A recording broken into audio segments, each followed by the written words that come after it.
Euzu billahi mineşşeytanirracim. Bismillahirrahmanirrahim. Elhamdülillah ve salatu ve selamu ala Resulillah. Değerli arkadaşlar, Muhammed Ali Es-Sabuni'nin Et-Tefsirul Vadihul Muyesser adlı eserinden Fatiha suresi ve Amme cüz'ünün tefsirinden 42. dersimizi yapmak üzere birlikteyiz. Geçen dersimizde tam olarak tefsiru suratil Leyl, Leyl suresi tefsirinin başına gelmiştik. Bu Leyl suresi Mekke'de nazil olmuş, 21 ayettir. İsmini nereden alıyor? Gece anlamındaki velleyli kelimesinden alıyor. İlk ayetinde geçen velleyli izâ yağşâ oradaki el-leyl kelimesinden alıyor. Efendim içerik olarak nelerden bahsediyor onu isterseniz mealini bir verelim. Suremizin mealini biraz verelim. Ondan sonra içeriği hakkında biraz malumat sahibi olalım. Ondan sonra dönüp tefsirimizi okuyalım. Bismillahirrahmanirrahim. Velleyli izâ yağşâ. Her tarafı karanlığıyla bürüdüğünde geceye andolsun.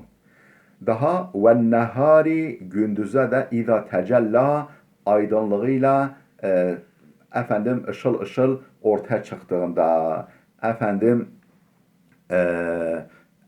parlayı yani aydınlığıyla ışığıyla ortaya çıktığında gündüze ve ma halaka zekere vel unsa efendim varlık yani erkekli dişili olarak varlıkları yaratan kudrete andolsun ki inne sa'yakum leşetta çabalarınız, işleriniz, gayretleriniz çeşit çeşittir. Birbirini andırmıyor. Herkes farklı bir çabada, farklı bir gayret içerisinde. Ondan sonra detaylandırıyor. Efendim iyi çaba gösterenler, kötü çaba gösterenler diye ve onun akıbetini de belirtiyor. فَاَمَّا مَنْ اَعْطَى وَاتَّقَى malını hayır yollarında verene, harcayana ve Allah'ın yasaklarına karşı gelmekten sakınana gelince وَصَدَّقَ بِالْحُسْنَى efendim o en güzel söz, en güzel kelime, en güzel ifade olan kelime-i tevhidi tasdik edene, efendim doğru kabul edene gelince devam ediyor. فَسَنُيَسِّرُهُ لِلْيُسْرَى onu en kolay olana. Tabi burada yolu en kolay derken cenneti kastediyor. Onu cennete, onu en kolay yola yönlendiririz. En kolay yolu onun önünde açarız. Ve emma men bakhile ve istagna efendim pintilik yapıp, cimrilik yapıp, efendim malıyla kendisini Allah'a karşı mustagni gören, benim kimse ihtiyacım yok, yani kimse bana bir şey yapamaz, tuzum kuru diyen kimseye gelince ve kezzebe bil husna ve o en güzel kelime olan kelime-i tevhidi yalan sayana gelince fesenuyessiruhu lil usra efendim onu ne yapar efendim onu da o en zora yani o en zor yola yönlendireceğiz. En zor yolu onun önünde açacağız. Tefsiri gelecek. Tam oturmadı ama tefsir gelince daha rahat oturacak. وَمَا يُغْنِ عَنْهُ مَالُهُ اِذَا تَرَدَّ o cehennemin çukuruna doğru yuvarlandığında malı ona hiçbir fayda sağlamayacaktır. İnne aleyna lel huda hidayet vermek, efendim doğru yolu nasip etmek, doğru yolu nasip etmek elbette ki bizim işimiz. Ve inne lena lel ahirete vel ula hiç kuşkusuz ahiret de bizim, dünya da bizim. فَاَنْذَرْتُكُمْ نَارًا تَلَظَّى ben sizi o cayır cayır yanan ateşe karşı uyardım, ikaz ettim. La yaslaha illel eşka. Oraya ancak o en bedbaht olan girer. O en bedbaht, en talihsiz, en kötü, en günahkar kimse girer. Ellezî kezzebe ve tevella.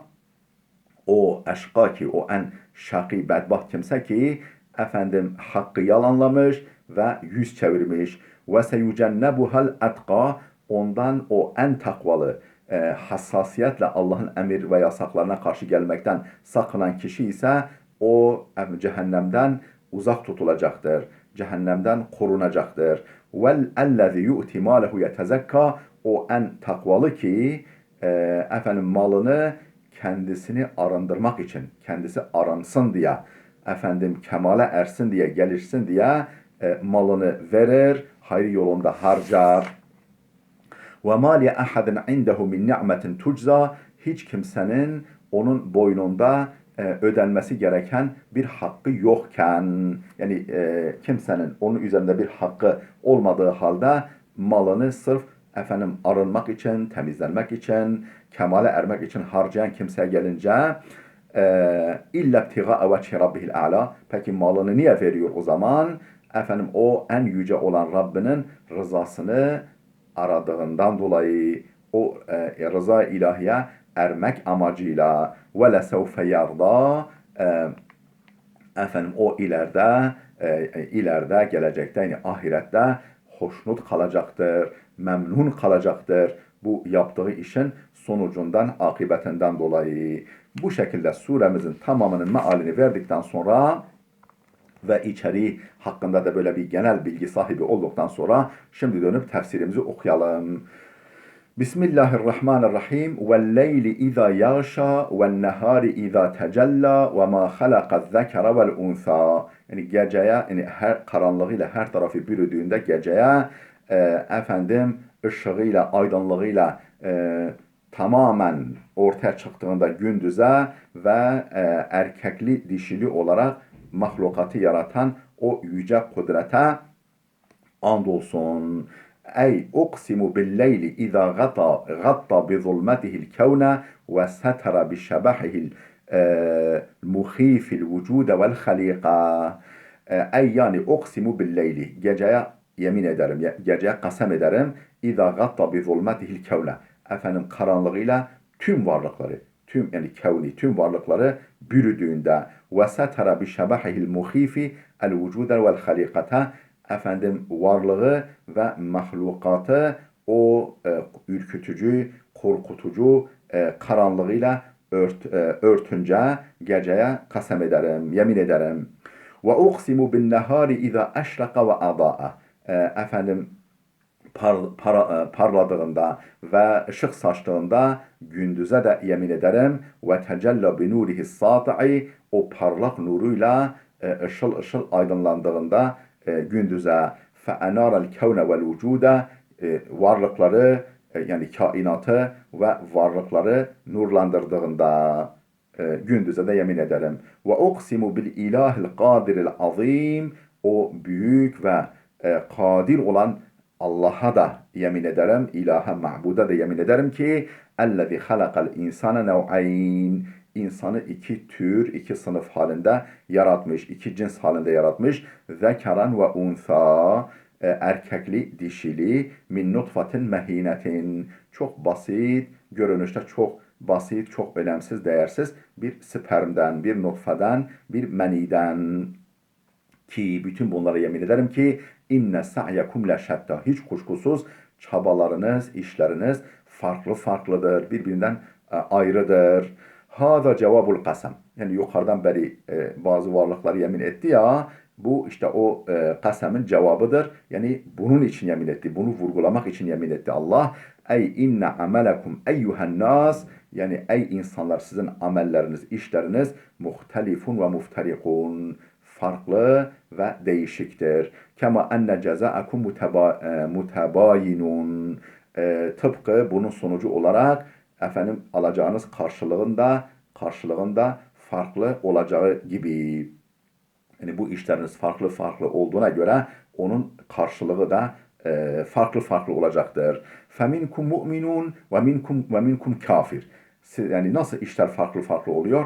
Çünkü bir kısmınız mümindir, bir kısmınız kafir. وَمِنْكُمْ بَرٌّ وَمِنْكُمْ فَاجِرٌ. Bir kısmınız iyidir, hayırlı kimsedir, bir kısmınız da günahkar ve kötü. Felil cenneti ehlun ve ashabun, şu halde cennetin de sakinleri ve efendim yoldaşları var. Efendim sakinleri ve yoldaşları var. وَلِلنَّارِ كَذَٰلِكَ اَهْلُ الْاَرْبَابِ Cehennemin de aynı şekilde ehil yani sakin ve sahipleri var. وَلِهَذَا قَالَ بَعْدَهَا İşte bundan dolayıdır ki ardından şöyle buyurdu Allah. فَأَمَّا مَنْ أَعْطَى وَاتَّقَى وَصَدَّقَ بِالْحُسْنَى فَسَنُيَسِّرُهُ لِلْيُسْرَى Yani efendim malını hayır yolunda veren, harcayana ve Allah'ın yasaklarına karşı hassasiyetle karşı gelmekten sakınana ve saddaka bil husna o en güzel söz olan kelime-i tevhidi doğru kabul edene, tasdik edene fesenuyessiruhu lil yusra onu o en kolaya, en rahata, en konforluya yönlendiririz. Ona giden yolu ona kolaylaştırırız. Ey fe emma men a'tal fakire hakkahu yani fakire hakkını verene vetteka rabbehu Rabbine karşı gelmekten sakınana fekeffe an meharimihi ve isyanihi Allah'ın yasaklarından ve isyanından uzak durana, kendini tutana ve saddaka bil cenneti lleti a'addahallahu lil ebrar Allah'ın iyi kulları için hazırlamış olduğu cenneti tasdik edene ve eykana bi liqa'il cebbar o en büyük sultan, en yüce hükümdar, en adil yargıç olan Allah'ın huzuruna çıkacağına kesin kanaat getirene gelince fesenuheyyi'uhu biz onu hazırlarız ve nuyessiru lehu amelel hayri hayırlı işleri onun için kolaylaştırırız ve nuyessiru lehu ta'ate vel ibade Allah'a itaat ve kulluğu onun için asan ederiz, rahat kılarız. Hatta yakuna min ibadillahil ebrar ta ki Allah'ın o hayırlı kullarından olsun. Ta ki Allah'ın o iyi kullarından olsun. Fel amelu minel insan ve teysiru minel rahman. Çalışmak, çabalamak, azmetmek, gayret etmek kuldan o işi onun için kolaylaştırmak ise Rahman olan Allah'tan. Ve la ikraha li ahadin ala ta'atin ev ma'siyetin itaat ve isyan için isyana yönelik hiç kimse için zorlamak söz konusu değildir. Allah kimseyi ne itaata zorlar ne de isyana mecbur eder. Sadece insan azmeder, çaba gösterir. Allah da onun hedefine giden yolu onun için kolaylaştırır. Değerli dostlar, burada ufak bir farklılık çok çıktı ortaya. Benim verdiğim mealle tefsirimizin yaklaşımı bu el-husna ve saddaka bil-husna kelimesine biraz farklılık gösterdi. Ben kelime tevhid, o en güzel kelime, el-kelimetul husna, en güzel kelime diye meal verdim. Ama kitabımız cenneti, yani cennet diye mana verdi. Nasıl oldu o zaman? Cenneti tasdik eden fesenuyessiruhu lil yusra onu en kolay olan en kolay yol için onu hazırlarız diye meal verdi. Yani iki manaya da ihtimali var. Tefsirlerimizde iki manada var.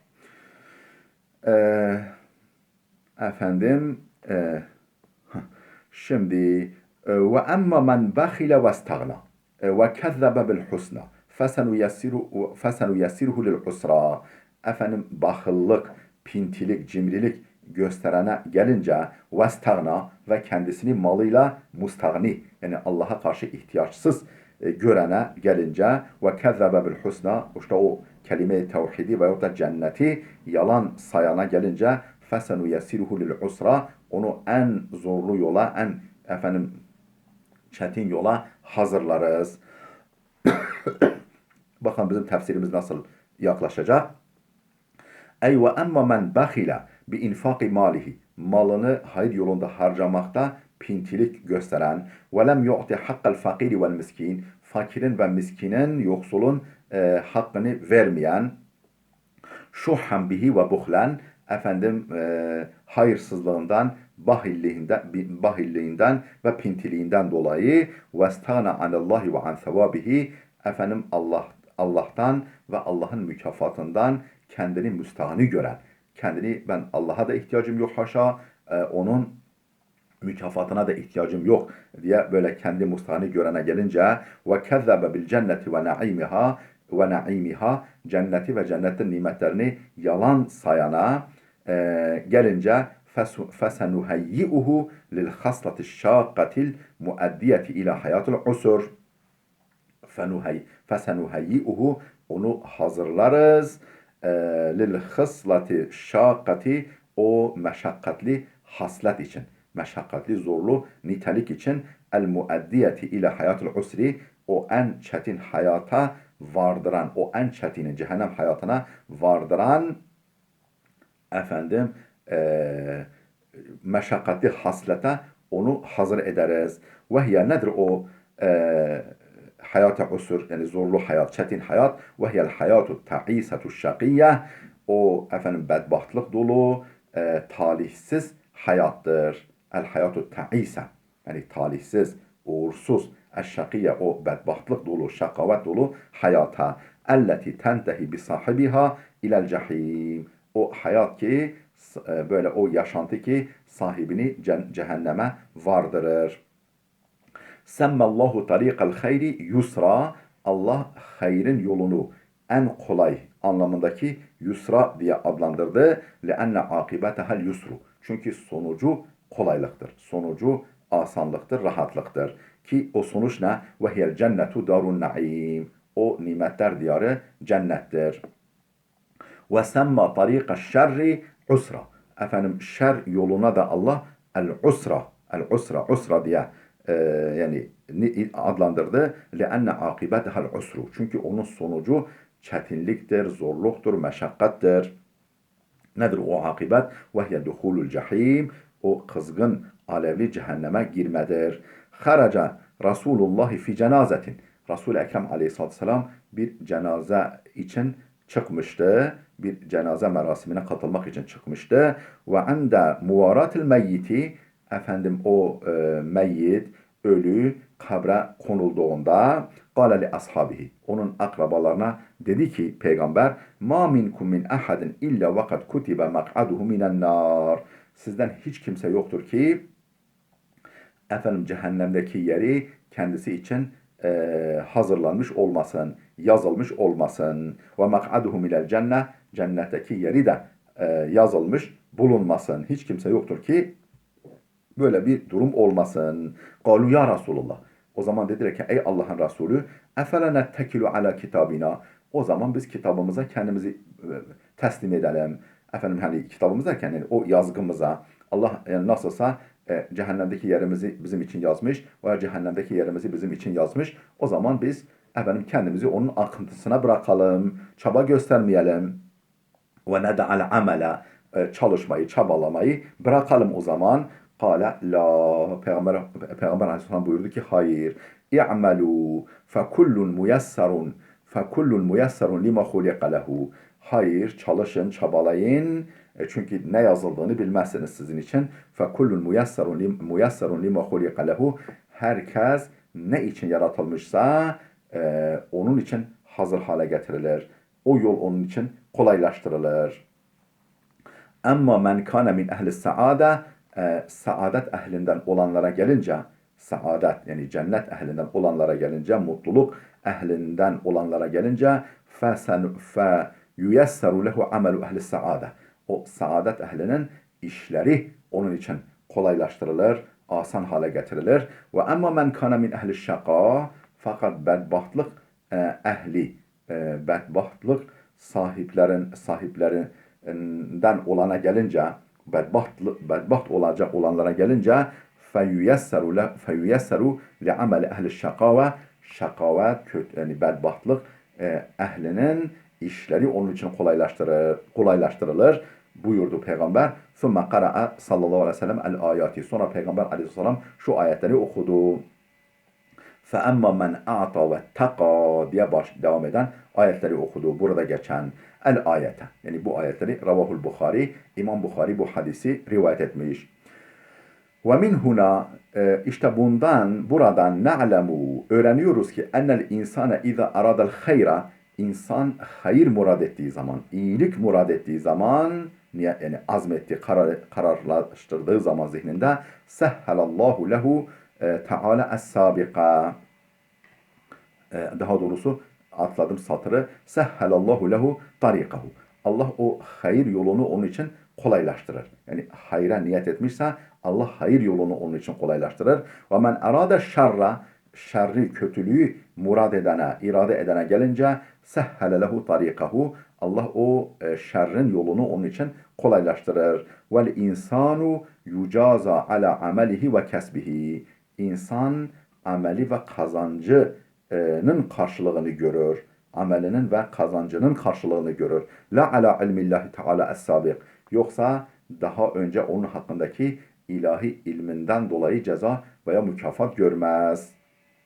Çalışıp çabalamasının sonucunu, mükafatını veya cezasını görür. Yaqulu Teala li ehlil cennet. Allah cennet ehline diyecektir ki udhulul cennete bima kuntum ta'melun. Bu başka bir ayet-i kerimede geçiyor, başka bir surede. Dünyadayken yapmış olduklarınızın karşılığı olarak cennete girin. Ve yekulu li ehlin nar. Cehennemliklere de Allah buyuracak ki zâlike bima kaddemet yedâke. Bu senin elinin işleyip önde gönderdiğidir. Ve ennallâhe leyse bi zallâmin lil abid. Ve Allah kullarına asla zulmetmez. ثُمَّ قَالَ Teala. Sonra Allah Teala buyurdu, diyor, değerli dostlar burada dursun. Gelecek dersimizde inşallah bu kaldığımız yerden devam edeceğiz. Değerli dostlar, eğer bu derslerimizi beğeniyorsanız, faydalı görüyorsanız, sizden önemli ricam, eğer abone değilseniz bu kanalımıza hemen videonun sağ alt köşesindeki abone ol butonuna basın. Ücretsiz kendiniz abone olun. Sonra da bu işi eğer hayırlı, sevaplı bir iş olarak görüyorsanız, faydalı bir iş olarak görüyorsanız, bu sevaba, manevi mükafata ortak olmak için lütfen en az 5-10 kişiyi artık kaç kişiye sözünüz geçiyorsa bu kanalımıza abone yapın. Ücretsiz abone yapın. Tavsiye edin, yayın. Bazen bir paylaşım, ben bazen fark ediyorum, bir paylaşım binlerce görüntülemeyi, binlerce izlemeyi sonuç verebiliyor. Hangi işinizin ne gibi mükafatlar getireceğini bilemezsiniz. Biz bilemeyiz bunu. Onun için Allah rızası için gayret edelim. Biz de gayret edeceğiz. Siz de gayret edin ki Allah'ın kelamı daha güzel anlaşılsın. Gelecek dersimize kadar Allah'a emanet olun.